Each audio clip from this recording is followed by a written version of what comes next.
Now the question is, the last thing I want to cover, but a critical thing on learning strategies, how do we teach them? It's one thing to identify some strategies that we know students can benefit by using, but how do we teach them?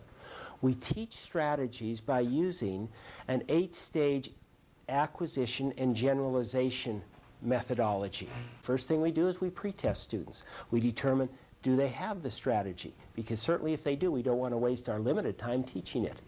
But if they don't, then we get their commitment, because student ownership is critical.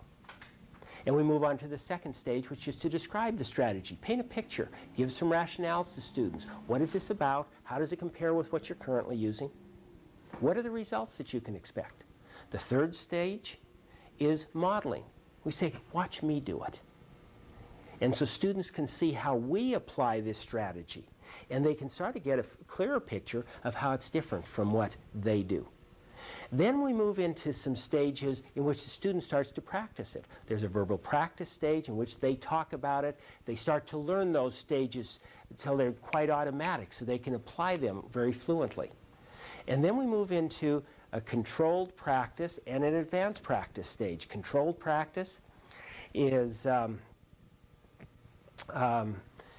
where we give students practice on easier materials, and advanced practice is where we give them practice on materials that they are using within their class. And it's important that they get practice at both levels, as well as a lot of feedback from us in terms of how they're using and working with the strategy.